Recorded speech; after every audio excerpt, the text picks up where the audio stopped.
Hello, hello, hello, ladies and gentlemen. Welcome back to another live class,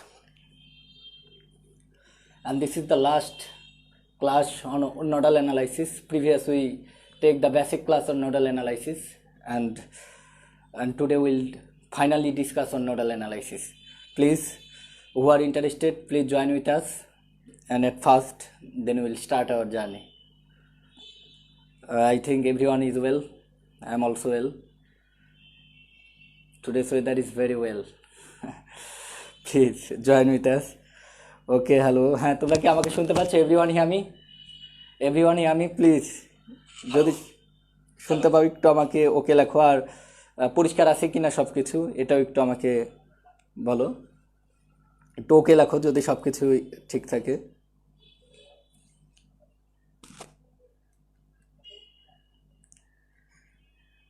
ওকে, আজকের class তোমাদের আরো মোর enjoyable হবে। এবং গতদিন তো আসলে তোমরা প্রথম নোডাল অ্যানালাইসিস শিখছো, অনেকের কাছে প্রথম প্রথম কেমন মানে শেষে অনেকে বুঝেছো, ক্লিয়ার লিখছিলা। যাই হোক, আজকে 2 মাস ক্লিয়ার হয়ে যাবে আর কি, ঠিক আছে? তো যাই হোক, সবাই যুক্ত হও, দ্রুত যুক্ত হবা, আমি শুরু করবো আর কি।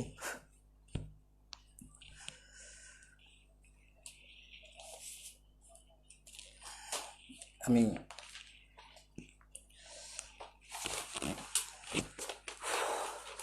আজকে ধারকের পর একটু রোধেও নোডাল অ্যানালাইসিস তোমাদেরকে দেখাবো, চলতরিতেও দেখাবো, স্থির তরিতের পর। আমি একটু অঙ্কটা নিয়ে নিই।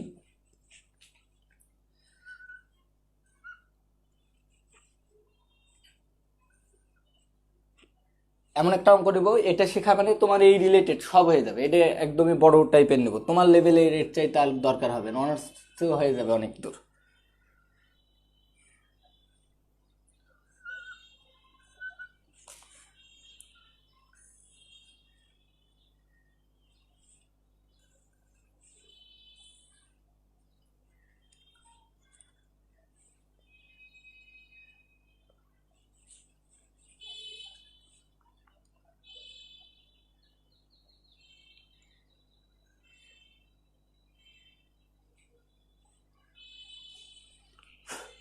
সরি, আমি একটু রাষ্ট্রটা ব্যবহার করি।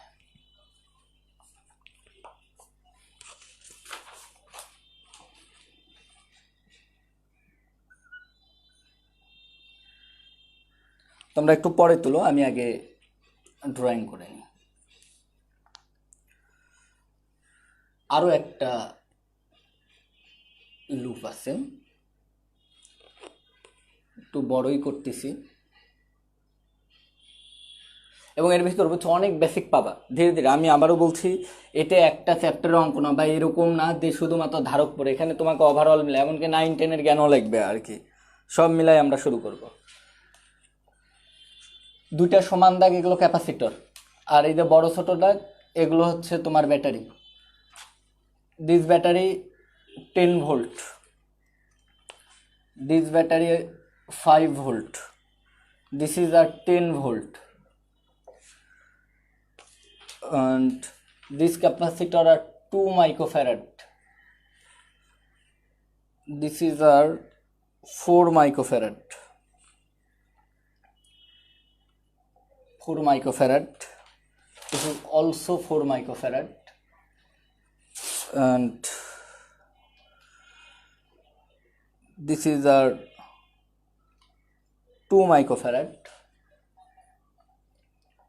and this is our 4 microfarad.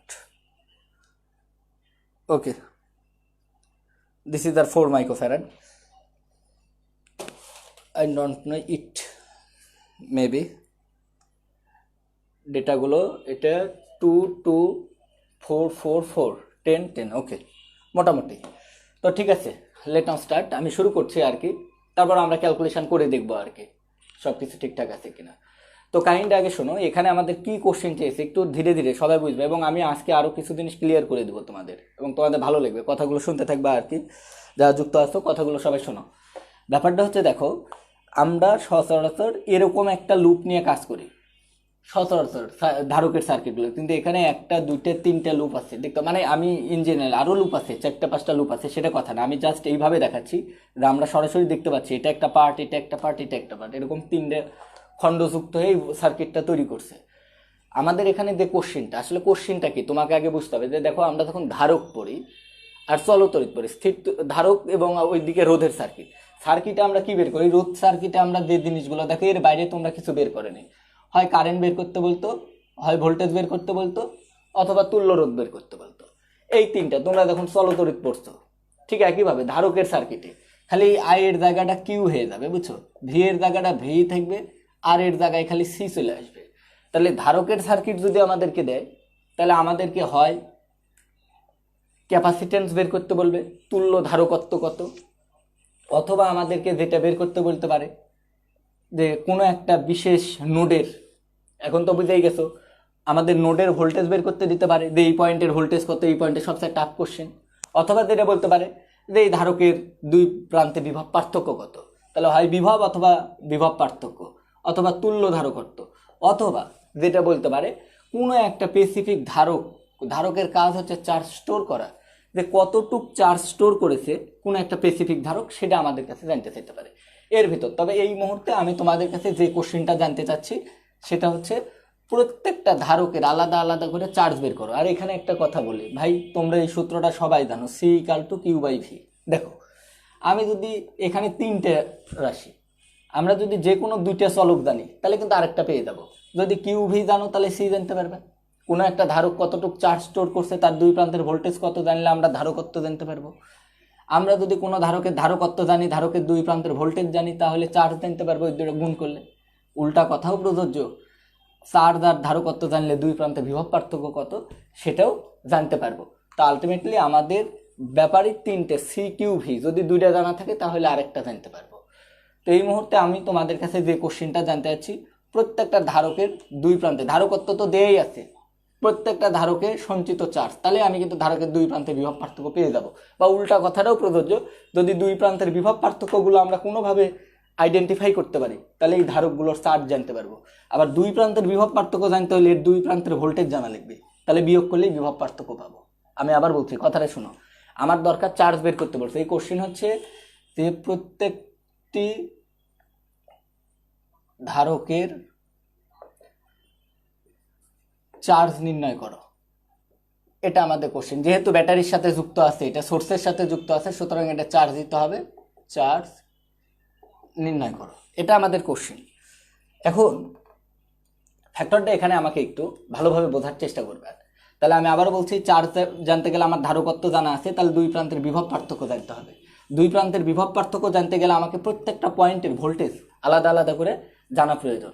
এবার আসো, এটা আমরা কোনো সাধারণ প্রসিডিউরে করতে গেলে অনেক টাফ হবে। হ্যাঁ, এটা আরেকভাবেও করা যাবে, বুঝছো, হয় নোডাল অ্যানালাইসিস দিয়ে, কেসিএল দিয়ে, অথবা কেভিএল দিয়ে। এটা লুপ অ্যানালাইসিস করেও করা যাবে, কিন্তু লুপের সাইতে নোডাল, যেহেতু আমি নোডাল এখন শেখাচ্ছি, এই সেম জিনিসগুলো কেভিএল দিয়ে করা যাবে। আপাতত আমি কেভিএল এ নিয়ে যাচ্ছি না তোমাদেরকে, কখনো দেখা হলে আবার শেখাবো। একটা শিখো আগে, একটা ভালো করে শিখো। নোডাল অ্যানালাইসিস দিয়ে করলে এটা টু মাস ইজিস্ট হয়ে যাবে, টু মাস ইজি হয়ে যাবে। তো লেট নাও স্টার্ট। আমি তোমাদের সাথে যে কথাটা বলবো, প্রথম কাজ তোমাদেরকে বলছিলাম, নোডাল অ্যানালাইসিসের প্রথম কাজ হচ্ছে আমাদেরকে যেটা করতে হবে, নোটগুলোকে আইডেন্টিফাই করে আমাকে নন রেফারেন্স নোট আর রেফারেন্স নোটটাকে মেইনলি আসলে রেফারেন্স নোট লাগবে, বুঝছো। তা আসো, রেফারেন্স নোট সম্বন্ধে বলছিলাম তোমাদেরকে গতদিন, যে বিন্দুতে একাধিক ইলেকট্রিক্যাল এলিমেন্ট যুক্ত থাকে। তো দেখো সেভাবে যদি চিন্তা করি, এই পয়েন্টটার দিকে তাকাও তো, এই পয়েন্টের একটা এই ব্রাঞ্চটা এই ধারকের সাথে যুক্ত, এই ব্রাঞ্চটা এই ব্যাটারির সাথে যুক্ত, এই ব্রাঞ্চটা তাহলে দেখতে পাচ্ছি এখানে তিনজনের সাথে যুক্ত, দুটা ধারকের সাথে একটা ব্যাটারির সাথে। তাহলে এটাও কিন্তু একটি ইসেনশিয়াল নোট। ইসেনশিয়াল নোট গতদিন তোমাদের বলছিলাম। এবার আসো, ইসেনশিয়াল নোটগুলোই কেবলমাত্র রেফারেন্স বা নন রেফারেন্স হতে পারে। এই ক্ষেত্রেও তাই, দেখো এই ক্ষেত্রেও দেখো একটা দুইটা তিনজনের সাথে, এটাও দেখো একটা দুইটা তিনটার সাথে যুক্ত, এটার ক্ষেত্রেও দেখো একটা দুইটা তিনটার সাথে যুক্ত। তাহলে এটাও এসেনশিয়াল নোড, এটাও এসেনশিয়াল নোড, এটাও এসেনশিয়াল নোড, এটাও এসেনশিয়াল নোড। কিন্তু এটা এসেনশিয়াল না, কারণ এখানে কেবলমাত্র দুইটা এলিমেন্ট যুক্ত, এটা সিম্পল নোড। এটাও কেবলমাত্র আমাদের সিম্পল নোড। বাদ এই যে এইটা বা এইটাকে যেটা বলে, এটা এই পয়েন্টটা চিন্তা করলে এর সাথে যুক্ত, এর সাথে, তো those are simple node. So এই সিস্টেম দরকার নাই আমাদের। এটাও দরকার নাই, তাহলে আমাদের নোড হিসেবে বিবেচনায় আসতেছে এটা একটা, এটা একটা, এটা একটা, এটা একটা, চারটে। এবার আসো এর মধ্যে রেফারেন্স নোড কোনটা ধরবো। তো তোমাদেরকে আমি কিন্তু গতদিন বলছিলাম যে ইসেনশিয়াল নোডের মধ্যে যে নোডের সাথে ভোল্টেজ সোর্স যুক্ত থাকে, কিন্তু প্রবলেম দাঁড়ায় গেছে। দেখো এই নোডের সাথেও ভোল্টেজ সোর্স যুক্ত, এই এটার সাথে তো আছেই ভোল্টেজ সোর্স, আবার এটার সাথেও দেখো ভোল্টেজ সোর্স কিন্তু যুক্ত আছে। তো এই ক্ষেত্রে কি করব? তো আমি বলছিলাম যে ভোল্টেজ সোর্সের নেগেটিভ প্রান্ত যে নোডের সাথে যুক্ত থাকবে। এখন দেখো এই যে এই নোডের সাথেও ভোল্টেজ সোর্সের নেগেটিভ প্রান্ত যুক্ত আছে, এই নোডের সাথেও ভোল্টেজ সোর্সের নেগেটিভ প্রান্ত যুক্ত আছে। কিন্তু এখানে একটা সুবিধা আছে, দেখো কি সুবিধা, তুমি চাইলে যে কোনো একটাকেই করে নিতে পারো। তারপরেও আমি আরেকটা বলি, একটা প্রায়োরিটি দেখো। দেখো তো এটার সাথে এই নোডের সাথে এই ভোল্টেজ সোর্সেরও নেগেটিভ প্রান্ত যুক্ত, এই ভোল্টেজ সোর্সেরও নেগেটিভ প্রান্ত যুক্ত, তাহলে দুইটা নেগেটিভ প্রান্ত আর আরেকটা প্রান্ত ধারকের সাথে যুক্ত। কিন্তু এই নোডের ক্ষেত্রে দেখো একটা পজিটিভের সাথে যুক্ত ভোল্টেজ, একটা নেগেটিভ। তাই আমি এটাকেই আমাদের রেফারেন্স নোড হিসেবে ধরে নেব। রেফারেন্স নোডকে যেবার গ্রাউন্ডের মতো করে দেখাবা, বুঝছো? তাহলে গ্রাউন্ডের মতো করে দেখালে গ্রাউন্ডের ভোল্টেজ তো তোমরা জানো, আর আমি আগেই বলে দিছি রেফারেন্স নোডের ভোল্টেজকে আমরা 0 ধরে নিই, তাহলে এটাকে আমরা আলটিমেটলি 0। হ্যাঁ, এটা 0 ধরলেও অঙ্ক হবে, কোনো সমস্যা নেই, বুঝছো? এটা কোনো প্রবলেম না, কিন্তু এটা ধরে করলে একটু তাড়াতাড়ি হবে, এই আর কি, এই পার্থক্য। কোনো সমস্যা, তোমার বাসায় ট্রাই করতে পারো, এটাকে 0 ধরতে পারো। এবার কাম টু দ্য পয়েন্ট, আমি দুইটা কথা তোমাদেরকে বলবো, ধীরে ধীরে ভালো করে বুঝবা, আমাকে হেল্প করো। আমি গত দিন থেকে ভাই বারবার একটা কথা তোমার বলার চেষ্টা করছি, এটা যদি 0 হয়, এর মাঝে কোনো ইলেকট্রিক্যাল এলিমেন্ট নাই, যদি ইলেকট্রিক্যাল এলিমেন্ট, কোষ, ব্যাটারি, রোধ এগুলো না থাকে, তাহলে ভোল্টেজের কোনো পরিবর্তন হয় না। তোমরা জানো পয়েন্টিং মেথড, এটা 0 ভোল্ট মানে এটাও কিন্তু 0 ভোল্ট। এবার আসো একটা কথা, এটা যদি 0 ভোল্ট হয়, তাহলে এটা কত ভোল্ট? এটা কত ভোল্ট? এটা 10 ভোল্ট। এটা তোমাদেরকে আগে বুঝতে হবে, এটা ভালো করে শুনবে আর কি, বুঝছো? এ নিয়ে তোমাদের একদমই বেসিক 0-র কাছাকাছি। আমি খুবই আপসেট হই, গতবারও আমি যখন অ্যাডমিশন পাইছি অনেক ছেলেপেলে জিজ্ঞেস করছি, তা উল্টাপাল্টা উত্তর দেয়। তোমাদেরকে একটা তথ্য বলি, ভালো করে শুনবে, ট্রাই টু আন্ডারস্ট্যান্ড। আমি দুইটা জিনিস দিয়ে তোমাদের দেখানোর চেষ্টা করছি, তাড়াহুড়া করবে না। এটা একটা রোধ, আমি ধরো কথার কথা 2 ওহমের একটা রোধ, এর ভিতর দিয়ে কথার কথা আর কি 2 অ্যাম্পিয়ার কারেন্ট যাচ্ছে। আমি আচ্ছা, বা 3 অ্যাম্পিয়ার কারেন্ট যাচ্ছে ধরে নিলাম, এই দিক থেকে এই দিকে যাচ্ছে, তার মানে this is higher potential, this is lower potential. এখন আমি এই বিন্দুর ভোল্টেজ তোমাকে বলে দিলাম 10 ভোল্ট। তাহলে দেখো তো এখানে কতখানি রোধের মধ্যে দিয়ে কারেন্ট গেলে ভোল্টেজ ড্রপ হয়, কতটুকু ভোল্টেজ ড্রপ হবে? 3 দুগুণ IR, V equal to IR, Ohm's law. তাহলে 3 দুগুণ 6 ভোল্ট। তাহলে বলো তো 10 টাকা নিয়ে যাত্রা শুরু করছিলে, এখানে যদি তোমার বারবার বলছি যদি তুমি ট্যাক্স দাও 6 টাকা, তাহলে তোমার কিন্তু অবশিষ্ট থাকলো 4 টাকা। তাহলে এই পারের ভোল্টেজ যদি 10 হয়, তাহলে এই পারের ভোল্টেজ কিন্তু হবে 4। আমি কিন্তু বারবার তোমাদেরকে একটা কথা বলেছি যে দেখো দুটো বিন্দুর মধ্যে বিভব পার্থক্যও যে কথা, তাদের মাঝে যে ভোল্টেজ ড্রপ সেটাও একই কথা। এটা শিখলা। তাহলে আমি আবারও বলছি, কখনো যদি এরকম কিছু জানো, এই পারের ভোল্টেজ জানো, হায়ার পটেনশিয়াল জানো, রোদের ভোল্টেজ ড্রপ জানো, তাহলে এটা এখান থেকে বাদ দিলে এটা বলে দিতে পারবে। আবার উল্টা কথাও প্রযোজ্য, তুমি লয়ার পটেনশিয়াল জানো, এটা 4 ভোল্ট, কারেন্ট এই দিকে যাচ্ছে, এখানে 6 ভোল্ট ড্রপ হয়েছে, তাহলে এখনও 4 টাকা আছে, 6 টাকা খরচ করে, তার মানে এবার 10 টাকা। এটা একটা কনসেপ্ট। এবার আসো, এরকম যদি কোনো ব্যাপার থাকে, এপারের ভোল্টেজ বলা আছে এক্স, আর এখানকার ভোল্টেজ বলা আছে ভি, বা এখানে একদম তোমার সংখ্যা দিয়েই দেখাই 10 ভোল্ট, তাহলে এপারের ভোল্টেজ কত হবে? তোমরা ভালো করে শুনবে এই কথাটা। দেখো এই দুই বিন্দুর বিভব পার্থক্য কিন্তু 10, এ যেমন ড্রপ করেছে এ সাপ্লাই করতেছে, তাহলে এ কিন্তু 10 ভোল্ট বিভব পার্থক্য সৃষ্টি করছে এই দুই প্রান্তে। তাহলে এটা যদি এক্স হয়, তাহলে এর দুই প্রান্তের পার্থক্য যদি 10 হতে হয়, আমি আবারও বলছি দুই প্রান্তের পার্থক্যও যা, এখানে যে থাকবে সেই ড্রপ ভোল্টেজ অথবা সাপ্লাই ভোল্টেজ, তাহলে এই জিনিসটা হবে হয় এক্স প্লাস 10 অথবা এক্স মাইনাস 10। কারণ এক্স প্লাস 10 বিয়োগ এক্স মানেও 10, এক্স মাইনাস 10 বাই এক্স মানেও 10, কিন্তু একসাথে তো দুইটা সম্ভব না। কোনটা সঠিক এই ক্ষেত্রে তোমাদেরকে একটু বলে দিই, তুমি আগে যেটা দেখবা, তুমি যেদিকে যাচ্ছ ওই দিকে ব্যাটারির কোন প্রান্ত আছে। দেখো এইদিকে ব্যাটারি কিন্তু নেগেটিভ প্রান্ত আছে, তার মানে এপার লো ভোল্টেজ, তার মানে এপার হাই। তাহলে এপার যদি হাই হতে হয়, এপার যদি লো হতে হয়, তাহলে এপার যা আছে সেখানটা মাইনাস হবে। তাই শর্টকাট কথায় তোমার বলে দিই, সবসময় মনে রাখবা, যদি দুইটা বিন্দুর মাঝে একটা ব্যাটারি থাকে, ব্যাটারি মানে ওই দুই বিন্দুর মাঝে ওই পরিমাণ ভোল্টেজ সৃষ্টি করবে। তাহলে এপারের ভোল্টেজ যা হবে, তুমি যেদিকে যাবা সেদিকে যদি ছোট টার্মিনাল থাকে, তাহলে মাইনাস দিবা, নেগেটিভের দিকে গেলে নেগেটিভ দিবা, পজিটিভের দিকে গেলে পজিটিভ। যদি আমার কথা বুঝতে পারো, যদি তোমরা জ্ঞানী ছেলে পেলে হও, তাহলে এই দিকে তাকাও।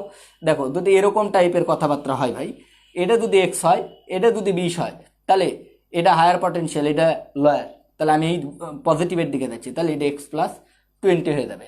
তোমরা আশা করি আমার কথা সবাই পিক করতে পারছো। তাহলে এবার আসো, এখানে আমরা কনসেপ্ট ব্যবহার করি।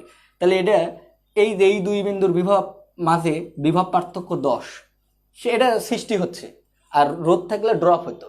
তাহলে এটা যদি 0 হয়, এটা হচ্ছে হায়ার পটেনশিয়াল, তাহলে এটা 100% 10 হবে, কারণ 0-র সাথে মানে এই এদের মাঝে যেটা থাকে, ওই যেদিকে যাবো এপারের ভোল্টেজের সাথে এই মাঝের ভোল্টেজ যোগ করে দেবো। এই যে দেখো, এপার এক্স ছিল, এখানে যে ভোল্টেজ পার্থক্য সৃষ্টি হচ্ছে সেটা যোগ করে দিচ্ছে হায়ারের দিকে গেলে, আর লোয়ারের দিকে গেলে বিয়োগ।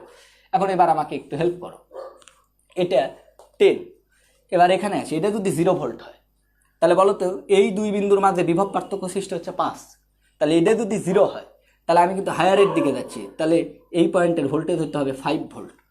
দেখো 5 ভোল্ট কেন, তাহলে এটা যদি 5 হয়, তাহলে 5 বিয়োগ 0 মানে কিন্তু 5। এবার আসো এখানে, এই পয়েন্টটা এই দুই বিন্দুর মধ্যে বিভব পার্থক্য সৃষ্টি হচ্ছে 10, তাহলে এটা যদি 5 হয়, তাহলে এপার হয় 15 হতে হবে, না হলে তোমার 0, তোমার হচ্ছে -5 হতে হবে।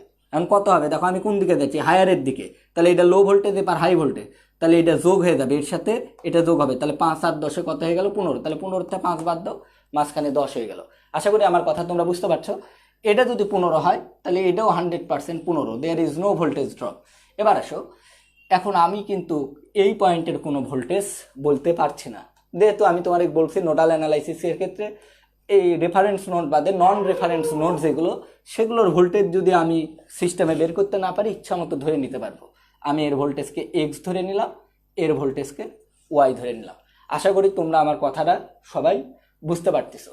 এবার তোমাদেরকে আমি নোডাল অ্যানালাইসিসের একটা গুরুত্বপূর্ণ কনসেপ্ট দিই। সার্কিটের তোমারে বলি, রোধ সার্কিট এবং ধারক সার্কিটের মধ্যে নোডাল অ্যানালাইসিস একটু পার্থক্য আছে। ধারক সার্কিটে, রোধ সার্কিটের ক্ষেত্রে নোডাল অ্যানালাইসিসের কনসেপ্টটা হচ্ছে যে কোনো নোডের সামেশন অফ I = 0, আর ধারক সার্কিটের ক্ষেত্রে সামেশন অফ Q = 0। আচ্ছা, কিন্তু বিষয়টা এরকম ভাবে না, আমি সেদিনও বলেছিলাম, আজকে একটু ক্লিয়ার করে বলছি এবং ব্যাখ্যা দিয়ে বলছি, ঠিক আছে? প্রথম দিন তোমরা একটু এই কনসেপ্টটা মনে রাখবে, any isolated part of capacitor circuit total charge আর নেট চার্জ উইল বি 0। এটা আসলে কনজারভেশন অফ চার্জ। তোমরা পড়েছিলে যে তার যে কোনো বিচ্ছিন্ন সংস্থায় চার্জ তোমার পূর্বেও যা থাকে পরেও তাই থাকে। তো যদি আমি কোনো বিচ্ছিন্ন সংস্থায় পূর্বে থেকে কোনো চার্জ না দিই, আগেও যা থাকবে পরেও তাই থাকবে। আবার বলছি, any isolated part of capacitor circuit total charge will be 0। ভাই একটু ব্যাখ্যা দেন, তাছাড়া বুঝতে পারবো না। হ্যাঁ, ব্যাখ্যা অবশ্যই দিব। তো এটা তোমরা একটু পরে পজ করে তুলে নিও, আমি মুছে দিচ্ছি, আমার জায়গার অভাব আছে। লক্ষ্য করে দেখো, আসলে এই যে তোমরা যে ধারকগুলো দেখছো, এগুলো জেনারেল ধারক না, এগুলো কিন্তু প্যারালাল প্লেট ক্যাপাসিটর, সমান্তরাল পাত ধারক। সবাই সমান্তরাল পাত ধারকের গঠন জানো। সমান্তরাল পাত ধারকে আমাদের দুইটা পাত থাকে এরকম। এখন বলো তো, আমি এটা একটা ধারক C1, এটা তার প্রথম পাত, এটা তার দ্বিতীয় পাত। আসলে পাতগুলো এইভাবে থাকে না, পাতগুলো এইভাবে থাকে, তোমার বোঝানোর জন্য আমি এইভাবে দেখালাম। পাতগুলো থাকবে এইভাবে, ঠিক আছে? সামনে থেকে দেখলে দাগের মতো দেখা যায়, এই জন্য আমরা এটাকে এইভাবে দেখাই আর কি। তো প্লিজ, এটা যদিও সিম্বল, তো সিম্বলের সাথে তার গঠনের একটা মিল আছে স্ট্রাকচারগত। আমি আর একটা ধারক নিলাম, ট্রাই টু আন্ডারস্ট্যান্ড। এটা আমার আর একটা ধারক, এখানটা ভালো করে বুঝবে, আর আমাকে দ্বিতীয়বার কথা বলাই নিবে না। এখানে দেখো, এই দুই পাত মিলে কিন্তু একটা ধারক, এই দুইটা মিলে একটা। এর ধারকত্ব C2, এদেরকে সিরিজে রাখছি, রেখা অতঃপর এদেরকে একটা ব্যাটারির সাথে সংযুক্ত করলাম। ব্যাটারির সাথে দুই সংযুক্ত করি, তাহলে এখান থেকে আমি ধরলাম চার্জ বের হয়েছে, পজিটিভ চার্জ। তোমরা জানো ব্যাটারি পজিটিভ টার্মিনাল থেকে পজিটিভ চার্জ বের হয়, নেগেটিভ টার্মিনাল থেকে নেগেটিভ চার্জ। বোঝার সুবিধার্থে, যদিও বিষয়গুলো এত সহজভাবে বলা উচিত না, যাই হোক, তারপরেও আমাদের বোঝার সুবিধার্থে, +Q, এই +Q চার্জ এই পাতে আসলো, এসে এখানে জমা হলো। আমি ধরলাম এই পাতটা +Q, বিকজ দিস পাত, এই যে this plate directly connected with source, এ কিন্তু সরাসরি চার্জ দিতে হলো। বাট তোমরা সবাই জানো, যদি তোমরা ভুল না করো, দুটা সমান্তরাল পাত ধারকের মাঝখানে কিন্তু কোনো কিছু থাকে না, থাকে হচ্ছে dielectric. Dielectric is one kind of insulator, অন্তরক, বায়ু অথবা বায়ুভিন্ন অন্য কোনো পরাবৈদ্যুতিক মাধ্যম ব্যবহার করা হয়, তো আলটিমেটলি এদের মাঝে কিন্তু ডিরেক্ট কোনো কানেকশন নাই। সো দিস পার্ট, টু পাত আর আইসোলেটেড, টু প্লেট আর আইসোলেটেড। এখন তোমরা জানো এখানে আবেশ ঘটে। আমি যদি একটা চার্জিত পরিবাহীর নিকট একটা অচার্জিত পাত রাখি, তাহলে পাতের সামনের অংশে, ওই যে বস্তুর সামনের অংশে, বস্তুর মধ্যে চার্জ, এই যে চার্জিত বস্তু রাখলে বস্তুতে চার্জের পোলারায়ন ঘটে। এই সাইড এখানে যে চার্জ আছে তার উল্টা চার্জ হয়, আর দূরবর্তী প্রান্তে এর সমধর্মী চার্জ। এই চার্জটাকে আমরা বলি হচ্ছে বদ্ধ চার্জ, এটাকে বলি মুক্ত চার্জ। এবং বদ্ধ চার্জ মুভ করতে পারে না, কিন্তু মুক্ত চার্জ মুভ করতে পারে। Everyone knows that. তাহলে দেখো এটা যদি পজিটিভ হয়, আমি এটা ডিসকানেক্ট করে রাখলাম এখন, তাহলে এপার পজিটিভ চার্জ সৃষ্টি হলো, এপার নেগেটিভ চার্জ সৃষ্টি হলো।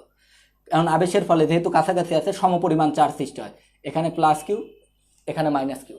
এখন তোমরা একটা কথা বলো, এখন এই সরি ভাই আমি একটু মিস্টেক করছি, এবার নেগেটিভ আর দূরবর্তী প্রান্তে পজিটিভ চার্জ সৃষ্টি হবে, এটা নেগেটিভ এটা পজিটিভ। এখন তোমরা আমাকে একটা কথা বলো, এই চার্জ বদ্ধ কিন্তু এই চার্জ মুক্ত, কিন্তু যেই আমি এর সাথে কানেক্ট করে দেবো, এই পজিটিভ চার্জকে বিকর্ষণ করছে। বিকর্ষণের ফলে যেহেতু এখানে একটা পাত আছে, শর্ট পাত আছে, সুতরাং এই চার্জগুলো কিন্তু মুভ করে এই পাতে চলে আসবে এবং এখানে plus Q charge. On the same procedure এখানে আবার আবেশ হবে। আবেশের ফলে এই অংশে কিন্তু নেগেটিভ চার্জ সৃষ্টি হবে সমপরিমাণ, আর এই অংশে পজিটিভ চার্জ সৃষ্টি হবে, কিন্তু এই পজিটিভ চার্জগুলো এর বিকর্ষণের কারণে এই দিক দিয়ে এখানে চলে আসবে। ফলে প্লাস কিউ চার্জ, ব্যাটারি থেকে যে পরিমাণ চার্জ বের হচ্ছে ওই পরিমাণ চার্জই ব্যাটারি থেকে চলে আসতেছে। তার মানে ব্যাটারি আলটিমেটলি চার্জটাকে খালি মুভ করাচ্ছে, রোটেট করাচ্ছে আর কি। তো এবার আলটিমেটলি তোমরা একটা জিনিস এখান থেকে লক্ষ্য করে দেখো, ট্রাই টু আন্ডারস্ট্যান্ড নিয়ে নাও। আইসোলেটেড পার্ট মানে যেটা ডিরেক্টলি সোর্সের সাথে যুক্ত নেই। বলো তো, এই পাত আর এই পাত, এই দুইটা পাত, এরা দুইজন কিন্তু ডিরেক্টলি, আবার এই পাতটাকে আমরা এইভাবেও বলতে পারি, জানো, এপার থেকে নেগেটিভ চার্জ বের হচ্ছে, তাহলে এপার নেগেটিভ চার্জ গেল, এই অংশে নেগেটিভ হবে, এই অংশে পজিটিভ। তাহলে আলটিমেটলি দেখো, সরি, এপার যদি নেগেটিভ চার্জ বের হয় তাহলে এটা ডিরেক্টলি নেগেটিভ চার্জে চার্জ দিতে হবে। আবার এর আবেশের ফলে এপার পজিটিভ চার্জ, এপার নেগেটিভ চার্জটা এপার চলে। যেভাবে চিন্তা ভাবনা করো সেটা আমার কথা না, তোমরা আবেশ বুঝতে পারলেই হবে। আমি এপার দিয়েই বুঝাইছি, এপার পজিটিভ চার্জে চার্জিত করছি, এর ফলে এই অংশে নেগেটিভ, এই অংশে পজিটিভগুলো মুক্ত চার্জ এর বিকর্ষণের কারণে এই পাতে চলে গেছে। আবার এটা যখন চার্জিত হয়েছে এই অংশে নেগেটিভ হয়েছে, দূরবর্তী অংশ পজিটিভগুলো আবার এখানে চলে আসছে। তো এখন তোমরা দেখো, আমি যদি এখন এই দুইটা পাত নিই, তাহলে এই টু পার্টকেই আমরা বলবো আইসোলেটেড পার্ট। তাহলে আইসোলেটেড প্লেট মিনস যেগুলো ডিরেক্টলি সোর্সের সাথে যুক্ত নেই। তাহলে any isolated part of capacitor circuit total charge will be zero. দেখো এখানকার চার্জ মাইনাস কিউ, এখানকার চার্জ প্লাস কিউ, তাহলে মাইনাস কিউ প্লাস কিউ, ফলাফল zero. This is the main concept of the nodal analysis of capacitor circuit. I think everyone understand it. আশা করি সবাই আমার এই কথাটা সবাই বুঝতে পারছো। তো এবার আমাকে ছোট্ট করে একটু হেল্প করো। তাহলে আলটিমেটলি এখানে একটু লক্ষ্য করে দেখো, আমি যেটা তোমাদেরকে এখন বোঝানোর চেষ্টা করব। দেখো এখানে তোমরা অনেক ব্যাপার শিখতে পারবে আলটিমেটলি, তো আমাকে ছোট হেল্প করো। তাহলে দেখো তো এইটা আর এইটা এতটুক কিন্তু দেখো, এই পাত আর এই পাত এরা কিন্তু ডিরেক্টলি সোর্সের সাথে কানেক্টেড নাই, সো আইসোলেটেড পার্ট। তাহলে এই যে শোনো, নোডাল অ্যানালাইসিস করার সময় আমি যদি তোমার এক স্টেপ আকারে বলি, তাহলে step 1, identify the node and specify the reference node, then specify non reference node. তারপরে তাহলে প্রথমে আগে নোড সিলেক্ট করবে, তারপর রেফারেন্স নোড সিলেক্ট করবে, অতঃপর আমরা নন রেফারেন্স নোডগুলো পেয়ে যাব। তারপর যে কাজটা করব, নন রেফারেন্স নোডে আমরা আইসোলেটেড পার্ট আমরা খুঁজে বের করব। এই আইসোলেটেড পার্টে এই অংশে এই পাতের চার্জ, এই পাতের চার্জ আর এই পাতের চার্জ, যদিও তোমরা জানো ধারকের দুই পাতের চার্জ সমান, এই তথা ধারকের যে কোনো একটা পাতের চার্জ ধারকের চার্জ। তাহলে আলটিমেটলি এই পাতের চার্জ, এই পাতের চার্জ, এই পাতের চার্জ, এদের সমষ্টি জিরো। একইভাবে এখানে যেমন একটা তুমি আইসোলেটেড পার্ট পাচ্ছ, এটাকেও কিন্তু আমি রেড লাইন দিয়ে যদি এই অংশটাকে দেখাই, এই পাত এরা তিনজন মিলেও কিন্তু একটা আইসোলেটেড পার্ট। তাহলে দেখো এটা একটা আইসোলেটেড পার্ট, এটা একটা isolated part of the circuit. তাহলে এখানেও যদি আমি সামেশন অফ চার্জ, এখানেও যদি সামেশন অফ চার্জ লাগাই, তাহলে ফলাফল জিরো হয়ে যাবে। তো লেডিস অ্যান্ড জেন্টেলম্যান, প্লিজ আপনারা এই অঙ্ক যত কঠিন ভেবেছেন, অঙ্ক ততটাই সহজ। আর আমি আপনাদের কিন্তু বারবার বলেছি, চার্জ বের করতে হলে চার্জ মানে ভিসি, মনে রাখবেন ভিসি মানে not only vice chancellor, VC মানে ভ্যাকুয়াম ক্লিনার হয়, ভিসি মানে চার্জ হয়, ঠিক আছে। তো যাই হোক, এখানে ভিসি মানে চার্জ, তো যে ভিসির চার্জ কম সে ভিসি প্রতিষ্ঠান ভালো চালাইতে পারবে না, এটা মনে রাখবেন। যে ভিসির চার্জ বেশি সে ভালো প্রতিষ্ঠান চালাবে আর কি, ঠিক আছে।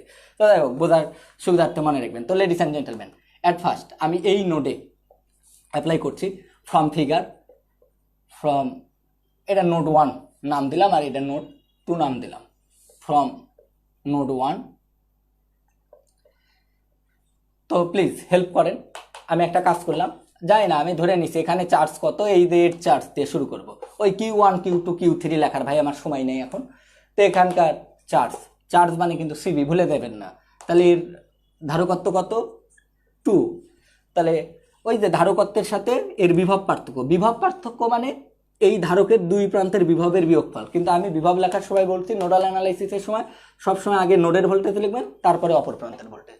অন্দরসে ভাই এটা আবার কখনো সময় থাকলে কেন এটা লিখতে হয়, এটা কখনো সময় হলে আবার আপনার এক ব্যাখ্যা দেবো। আজ যেমন আইসোলেটেড সিস্টেমের ব্যাখ্যা দিলাম, আপাতত আমার কথায় বিশ্বাস রাখেন, আমি আপনাকে কোনো কিছু ভুল শেখাচ্ছি না, এটা আপনি বিশ্বাস রাখেন। তাহলে 2, এই এক্স আর এপারের ভোল্টেজ 10, তাহলে x - 10, দ্যাট মিনস এখানকার চার্জ, এই পাতের চার্জ পেলেন। একইভাবে আসেন আমরা এই পাতের চার্জ বের করি, তাহলে প্লাস ওই যে টোটাল চার্জ সামেশন, তাহলে এখানকার ধারকত্ব 4, এই পয়েন্টের ভোল্টেজ x, এই ধারকের এই পাতের ভোল্টেজ কিন্তু y, তাহলে 4x - y plus, ladies and gentleman, এই ধারকের ধারকত্ব 2, তাহলে এর কতখানি চার্জ, এর ধারকত্বের সাথে এর বিভব, তাহলে এর এই প্রান্তে এখানে যুক্ত, এই প্রান্তে এখানে, এই পয়েন্টে ভোল্টেজ x, এই প্রান্তের ভোল্টেজ 0। এটা 1 নং সমীকরণ। ভাই আমি যাই না, তোমরা এটাকে করবা, মানে ক্যালকুলেশন করবা, করে সিম্পলিফাই করবা, আমার এখন সময় নেই, আমি কনসেপ্ট শেখাইতে চাই শুধু, তো এটা ক্যালকুলেশন করে নেবা অন দ্য সেম প্রসিডিউর। আসো, at node 2 from node 2 or at node 1 apply conservation of charge, তুমি লিখতে পারো from node 2। Ladies and gentleman help করেন, আসেন। এই যে এখানেও একটা আইসোলেটেড পার্ট আছে, এখানে এই পাতটা, এই যে আমি রেড পেন দিয়ে দেখাই দিচ্ছি, এই 3টা পাত ডিরেক্ট সোর্সের সাথে যুক্ত না। এখানেও চার্জ আছে, কিন্তু এখানে যে চার্জগুলো সৃষ্টি হয়েছে, this charge is making by the process of induction. এখানে চার্জ সৃষ্টি প্রক্রিয়াটা induction, not directly, this charge not directly provided by source, it only introduced by induction। তো প্লিজ লেডিস অ্যান্ড জেন্টলম্যান আমাকে এটা বলেন যে এখান থেকে আমি কি এটা লিখতে পারি on system. Please, this is the isolated system and please help me, this capacitor value is 4 and this is the nodal, তাহলে এর দুই প্রান্ত এটা, তাহলে এই প্রান্তের ভোল্টেজ দিস ইজ ওয়াই। এবার কিন্তু এটাই বড়, যে নোডে অ্যাপ্লাই করবেন তার ভোল্টেজ থেকে বাইরে চলে যাবেন, তাহলে ওয়াই - x। নোডের সাথে কানেক্টেড যে তোমার আইসোলেটেড প্লেটগুলো আছে, যে প্লেটগুলো আছে সে প্লেটগুলোর ক্ষেত্রে এই কথাটা লিখতে হবে। সরি ভাই, আমার একটা ফোন আসছে। আচ্ছা, তো y = 4 - x and this is another. তো এখানে আসো, এটার মানও 4 ধরেছি, তাহলে এর মানটা হচ্ছে 4। এখন এর দুই প্রান্তের সাথে যুক্ত, তাহলে এখান থেকে y, এই প্রান্তটা হচ্ছে 5। Please ladies and gentleman, this is the another part, it's one part, this is the another, and আর একটা আছে, ওটাও 4। তাহলে আমাদের এটার ক্ষেত্রে একটু প্রয়োগ করি, আমি জানি না আদৌ ঠিক লিখছি কিনা ডেটাটা। আচ্ছা, আমি একটু চেক করে দিচ্ছি, ডেটাটা আমি তুলছি, তাহলে আলটিমেটলি একটু আমাকে হেল্প করো, আর হলেও সমস্যা নেই। 4, এটা 4, তাহলে এর এই প্রান্তের ভোল্টেজ y, এপার হচ্ছে 15। আপনারাই দেখেন, আমাকে লজ্জা দিবেন না, আপনারা আমাকে বলেন, আমি আর অঙ্ক করে দেব না। এবার তোমাদের কাজ, এখানে এক্স ওয়াই এর একটা ইকুয়েশন, এখানে এক্স ওয়াই এর একটা ইকুয়েশন, বলো তো তোমরা ক্যালকুলেটর দিয়ে সলভ করবে। Solving by calculator, then you will get X equal to কিছু একটা পাবা। এটা তোমাদের কাজ হচ্ছে আজকে ক্লাস যে যে গ্রুপে করছো, ক্লাস এটা সলভ করে ওই গ্রুপে এই পোস্টের নিচে কমেন্ট করবে, আমি দেখব। তোমরা অ্যান্সারটা কমেন্ট করে দিবা কার কার অ্যান্সার হলো। তাহলে x = এত, y = এত। এই প্রশ্নটাও আসতে পারতো, এই বিন্দু আর এই বিন্দুর বিভব পার্থক্য কত, কোশ্চেন এটাও হতে পারতো। এক্স এবং এটার নাম এ বিন্দু এটার নাম বি বিন্দু দিয়ে দিত, বললে এ এবং বি এর বিভব পারতো, তাহলে আমি যদি এর বিভব পেয়ে গেলাম এর বিভবে বিয়োগ করে বলে দিতে পারতাম।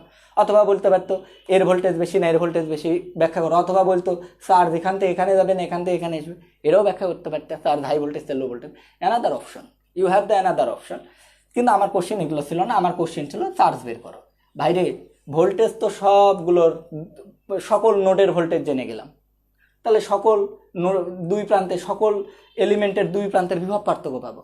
তো বিভব পার্থক্য পাইলে ধারকত্ব তো জানাই আছে, তাহলে এর চার্জ নিয়েই বলি, এর একটা নাম দিলাম C1, এখন দিয়া লাগে তাই কি করবো কও, এর নাম দিলাম C2, কথার কথা, এর নাম দিলাম C3, বাকিটা তোমরা করবে। তাহলে C1 = আমি কি লিখতে পারবো, আমি কি C1 = এটা লিখতে পারবো না? তাহলে ধারকত্ব মানে চার্জ গুণন বিভব পার্থক্য, মানে এক্স তো জেনে গেছো, বিভব পার্থক্য কোনো বড় বিয়োগ ছোট, আমরা খালি ভ্যালু নির্ণয় করবো, তো এবার আর কে আগে কে পরে এইসব ভাবা লিখবে না। তাহলে এর ধারকত্ব Q1 = আমরা লিখতে পারবো C1V1, তাহলে C1 এর মান হয়ে যাবে 2 মাইক্রোফ্যারাড, সমস্যা নেই 2ই লেখো। আর ভোল্টেজের ক্ষেত্রে এক্স যদি ছোট হয় 10 যদি বড় হয় তাহলে 10 - x, কারণ আমরা এবার এখন চার্জের খালি জাস্ট পার্ট নির্ণয় করছি, আর এইভাবে লিখলে এই পার্টে কি ভোল্টেজ আসবে চার্জ আসবে সেটা জানতে হয়। তো 2 × 10 - x এটা যখন পাবা, এটা পাওয়ার পর একটু ভুল করবে না, এটা কিন্তু মাইক্রোফ্যারাডে আছে, তাহলে এখানে যে চার্জটা আসবে মাইক্রোকুলম। একইভাবে Q2 বের করবে, একইভাবে Q3 বের করবে, অঙ্ক হয়ে গেল। যদি বুঝতে পারো কমেন্ট করো, যদি বুঝতে পারো কমেন্ট করো। ভেরি গুড, আমাকে একজন ছেলে খুবই হেল্প করছে, তোমাকে অসংখ্য ধন্যবাদ ছোট ভাই। x = 7, y = 9, thank you. y = 9, তোমাকে ধন্যবাদ। কে সলভ করছো? মিরাজ উদ্দিন, ভেরি গুড মিরাজ, তোমাকে congratulation, go ahead. x = 7, y = 9, এই যে দুইটা পেয়ে গেলাম। তাহলে দেখো আমি x এর ভ্যালুটা এখানে ইনপুট যদি করি, তাহলে বিয়োগ করলে 3 × 3 = 6, 6 microfarad, 6 microcoulomb. on the same procedure you have to deal with Q2, you have to deal with Q3 and any other circuit, any other capacitor, you apply same rule, same process, and then you will get the figure out the value of every capacitor, how much charge are storing, ঠিক আছে, store. তো thank you.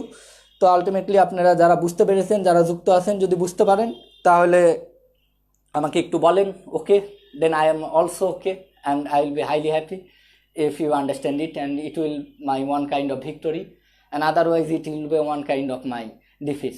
তো please বলেন আপনারা একটু। হ্যাঁ তৌফিক, x = 7, yes, no problem, thank you, okay. Second ইয়ারের পোলাপাইন আসর তো দেখিচ্ছি, বাহ খুব ভালো।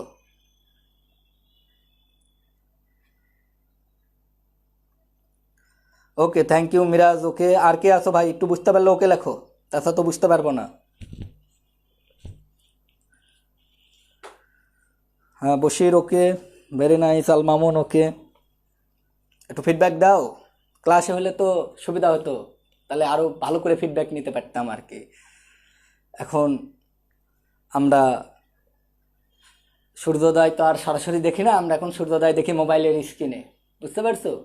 তো একইভাবে এটাও তাই করবে। তোমার এর আগে একবার গল্প শোনাইছিলাম, আমি একবার ঢাকা গেছিলাম আমার এক বোনের বাসায়, তো আমি আমার ওই বোনের ছেলেকে বলতেছি যে তুমি দেশি মুরগি দেখছো? কয় হ্যাঁ মামা দেখছি।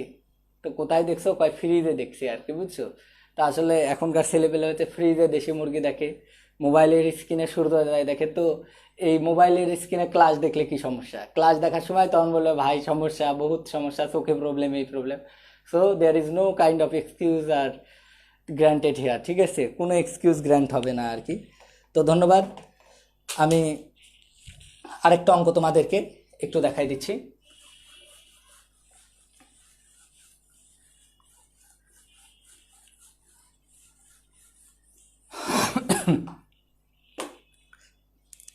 চলতরিতের ক্ষেত্রে, আর আমি একটা হোমওয়ার্কও তোমাদের দিয়ে দিই, তোমরা করবা। হোমওয়ার্ক না দিলে আবেগ আসে না। আমি একটা ম্যাথ হোমওয়ার্ক দিয়ে দিচ্ছি তোমাদেরকে।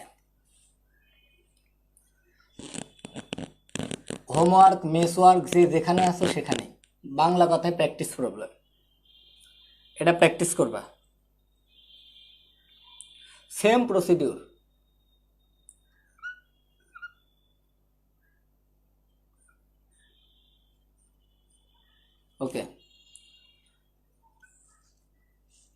ক্লাস বুঝতে পারলে ভালো লাগলে কমেন্টে জানাই দিবা, না বুঝতে পারলে সেটাও বলবা, কোনো সমস্যা নাই। তাহলে বুঝতে হবে, সিস্টেম ডেভেলপ করতে হবে অন্যভাবে।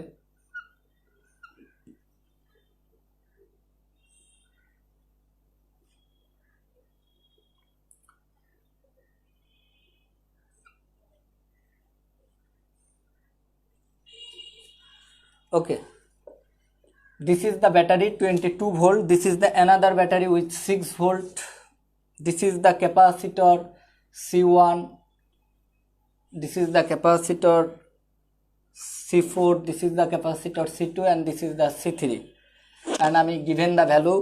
C1 is 8 microfarad, C2 is 10 microfarad, C3 is 4 microfarad, and C4 is 3 microfarad.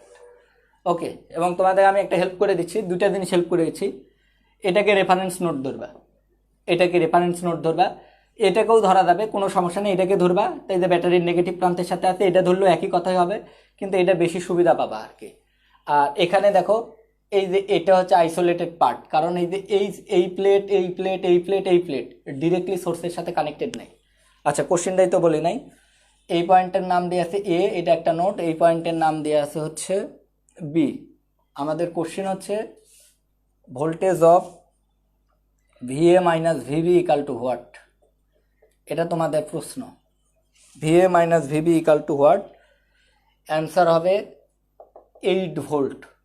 তোমরা এটা মাথায় রেখো, এটা হোমওয়ার্ক করবা, এটা জানাবা কেমন পারলা, আমার আইডিতে মেসেজ করে দিবা। আমার এই যে আইডি থেকে আমি নিচ্ছি, এই আইডিতে মেসেজ দিবা সলভ করে, ঠিক আছে ভাই? আমি ফ্রেন্ড নিতে পারবো না, আমার 5000 ফ্রেন্ড অনেক আগিয়ে হয়ে গেছে। তোমরা যে কাজটা করবে দিয়ে দিবা, সমস্যা নেই। মেসেজ যা জমা হবে তোমার ইয়েটা, আমি মেসেজ চেক করি, সমস্যা নেই, তোমরা দিয়ে দিও, প্রবলেম নেই। আমি চেষ্টা করি যতটুকু পারি ছেলেপেলেকে রিপ্লাই দেওয়ার, কিন্তু আমি খুব কম ফেসবুক ইউজ করি, যখন থাকি তখন দিই সবাইকে রিপ্লাই। আর রিপ্লাই পেতে দেরি হলে মন খারাপ করবেন না, তাহলে ভাববে ভাই সিস্টেমে নাই আর কি। তো প্লিজ লেডিস অ্যান্ড জেন্টেলম্যান, আপনারা এটা পরে তুলে নিন ভাই, একটু পজ করে পরে তুলে নেন। কয় মিনিটে এটা আছে সেটা আপনারা একটু দেখে নেবেন।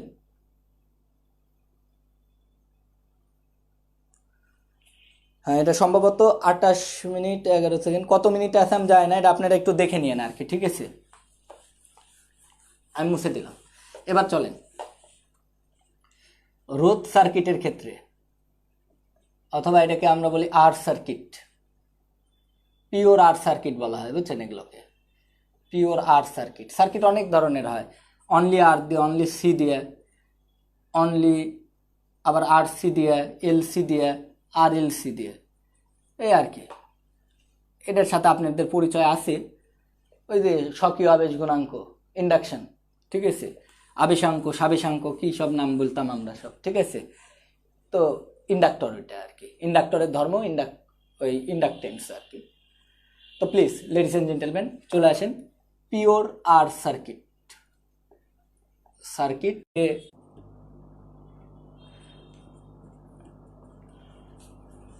এটা একটা ভোল্টেজ সোর্স।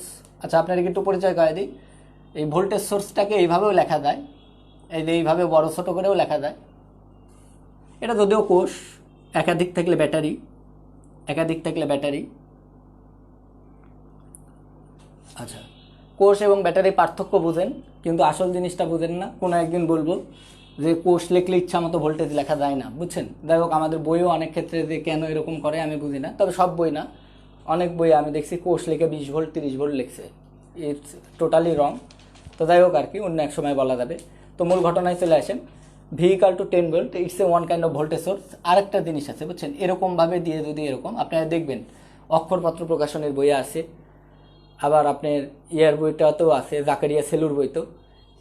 এটার নাম কারেন্ট সোর্স, এটাকে চিনে রাখবেন। এটা কারেন্ট সোর্স, এটাকে ভোল্টেজ সোর্স বলে। ভোল্টেজ সাপ্লাই দেয়, কারেন্ট সোর্স হচ্ছে কারেন্ট সাপ্লাই দেয়। তো প্লিজ লেডিস অ্যান্ড জেন্টেলম্যান, আপনারা এবার একটু দেখবেন, আমি একটু সহজ সার্কিট নিয়ে কথা বলবো।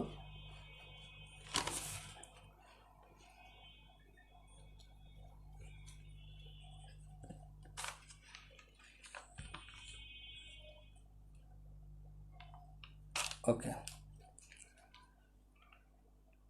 ঠিক আছে, আমি একটা কাজ করে দিচ্ছি।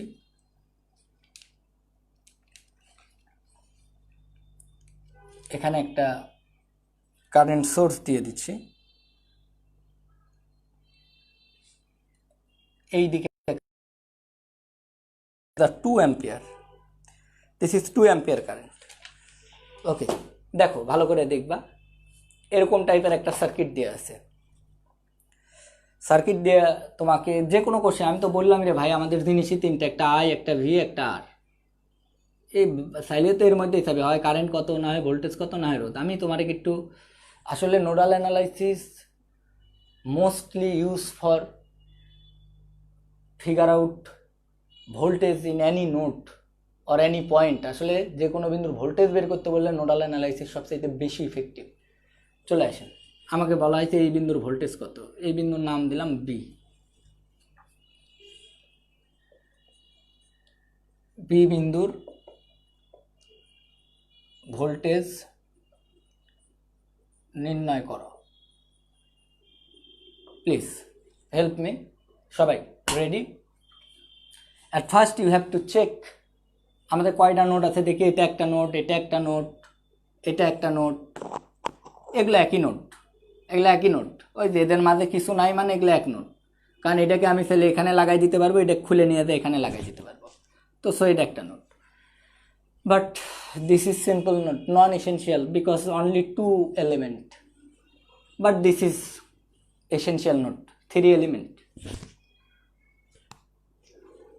This is another essential note, একটা দুইটা তিনটা essential note। তো আমার দুইটা essential note, এটা একটা এটা একটা, এটাও সিম্পল নোট হবে না। তাহলে একটাকে রেফারেন্স ধরতে হবে। রেফারেন্স কোনটা ধরবো? যেটার সাথে ভোল্টেজ সোর্স আছে এবং নেগেটিভ টার্মিনাল। দেখেন এই যে এই নোটের সাথে ভোল্টেজ সোর্স নেগেটিভ টার্মিনাল যুক্ত আছে। So this is the reference note and this point voltage is 0। এই পয়েন্টের আগেই শিখাইলাম, এটা 0 হলে এটা 0।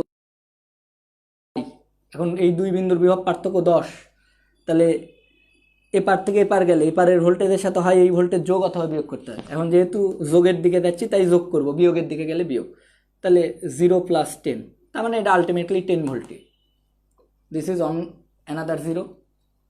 এখন চলে আসে এই পয়েন্টের ভোল্টেজ জানতে চাই। আমি ধরে নিলাম এই পয়েন্টের ভোল্টেজ নাম দিলাম V1, কারণ এটাকে অলরেডি ভি বলেছিলাম, V1। আসেন, এই বিন্দুটার নাম দিয়েছিল বি, বাংলায় লিখতে পারেন বি বিন্দুতে অ্যাপ্লাইং নোডাল অ্যানালাইসিস। ঠিক আছে, অ্যাট বি। আগেই বলে দিছি আপনার, আগেই গত দিনই বলে দিছি।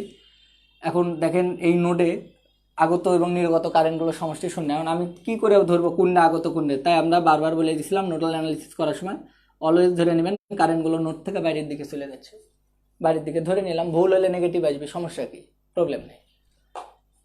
তো প্লিজ লেডিস অ্যান্ড জেন্টেলম্যান, আপনি এবার আসেন। আমি ধরলাম এই কারেন্টের নাম একটা দিয়ে দিলাম I1, এই কারেন্ট এটা নাম দিলাম I2, এই কারেন্টের নাম দিলাম I3।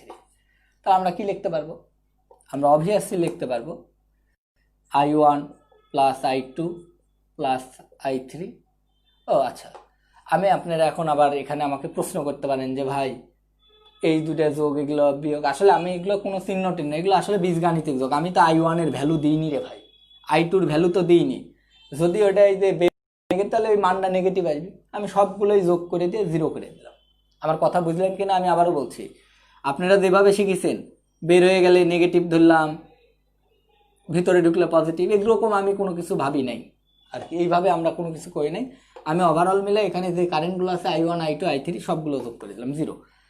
সবগুলো আমি ধরে নিয়েছি, সবগুলো বাইরে বের হয়ে যাচ্ছে, আউটসাইড আউটসাইড আউটসাইড, এই জন্য সব একই চিহ্ন দিয়ে দিছি, একই চিহ্ন 0 করে দিছি। প্লিজ লেডিস অ্যান্ড জেন্টলম্যান, এবার বলেন I1। বলেন তো, আমাকে লজ্জা দিবেন না, এটা একদম 9-10-এ পড়েছেন। এই বিন্দুর ভোল্টেজ V1 আর এই বিন্দুর ভোল্টেজ যদি V2 হয় আর এই রোধটা যদি আর হয়, তাহলে এটা যদি হাই আর এটা যদি লো হয়, এদিকে যদি I কারেন্ট যায়, তাহলে I = আমি কি যাই না ওহমস ল, del V/R। তাহলে V1 - V2, দুই বিন্দুর বিভব পার্থক্যকে রোধ দ্বারা ভাগ করলে তার মধ্যে দিয়ে কারেন্ট পাই। তাহলে আসেন এখানে, ও সরি এই মানগুলো দিই নাই, R1 R2 আর R3 মান আমি মানগুলো ভাই দিয়ে দিচ্ছি আপনাদের। R1 এর মান 4, এটার মান 2, আমি ইচ্ছা মতো দিলাম বুঝছেন, মানে আমি জানি না আর কি, আমার ইয়ে নাই আর কি। এটাও 4 বা দেওয়া লাগে, একটা দিয়ে দিছি আর কি। 4 4 2, প্লিজ আমাকে হেল্প করেন। তাহলে এই I1 এর ভ্যালুটা কত হবে? তাহলে এই দিক থেকে কারেন্ট যাচ্ছে, কারেন্ট এদের হাই পটেনশিয়াল, তাহলে V1 এপারের ভোল্টেজ 10, তাহলে V1 মাইনাস 10, ওই যে দুই বিন্দুর বিভব পার্থক্য মানে বড় বিয়োগ ছোট করবো, বাই রুট 4 প্লাস, আসেন এই ক্ষেত্রে কারেন্ট এইদিকে যাচ্ছে, this is higher potential, V1 this is 0 volt, this is 4 plus. এখন I3 এর মানটা, এটা একটু মজার ব্যাপার, I3 নিয়ে খুব মজা পাবেন। দেখেন তো এই কারেন্টটাই আসলে, এটা তো একই পথ, তাহলে এই পথের কারেন্টও যা হবে এই পথের কারেন্টও তাই, কিন্তু এই পথে আসলে কারেন্ট এই দিকে যাচ্ছে, 2 অ্যাম্পিয়ার কারেন্ট এই দিকে যাচ্ছে, কিন্তু আমি যেহেতু, তাহলে এই কারেন্ট আর এই কারেন্টের মান সেম, কিন্তু ওই যে আপনারা বলেন একজন পশ্চিম দিকে যাচ্ছে, কিন্তু আপনি পূর্ব দিক দিয়ে, একজন পশ্চিম দিকে 5 মিটার পার সেকেন্ড বেগে গতিশীল, কিন্তু আপনি বললেন ওই লোকটা পূর্ব দিকে -5 মিটার পার সেকেন্ড বেগে গতিশীল, একই কথা। তাহলে যেহেতু কারেন্টের ডিরেকশন এই দিকে, কিন্তু আমি এই I2 কারেন্টটাকে এই দিকে ধরে নিছি, ধরেই এটাকে প্লাস বানাইছি, সো এখানে আমরা খালি -0।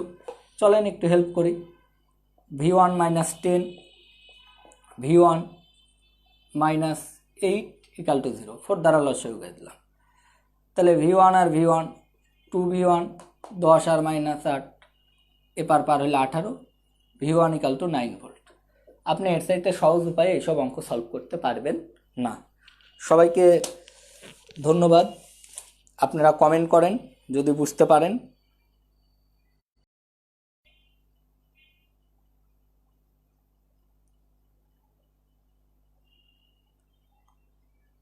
বুঝতে পারলে কমেন্ট করেন। ও সরি, আচ্ছা আচ্ছা, ঠিক আছে আমি দেখছি, ব্লার হয়ে গেছে না, জাস্ট 1 মিনিট।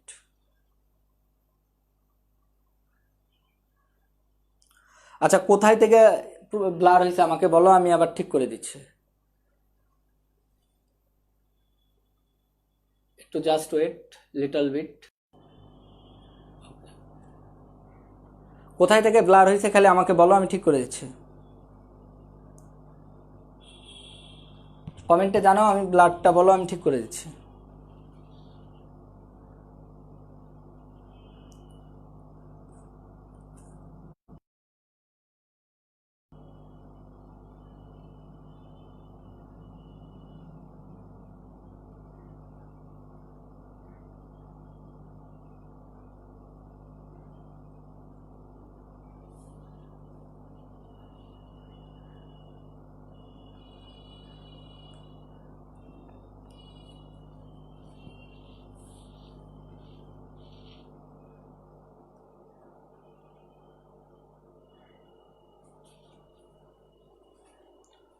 তোমরা একটু জানাও।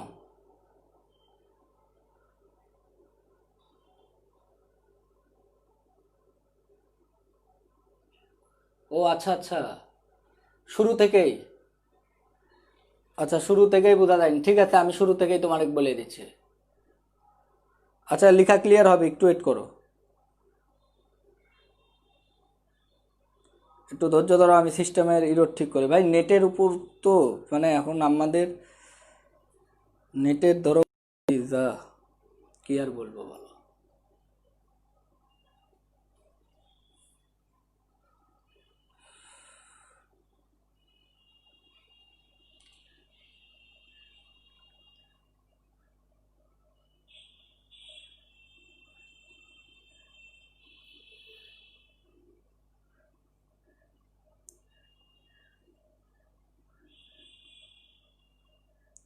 Just 2 minute.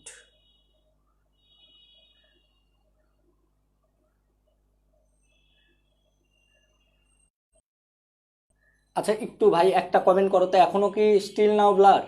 স্টিল ব্লার হলে আমাকে কেটে দিতে হবে।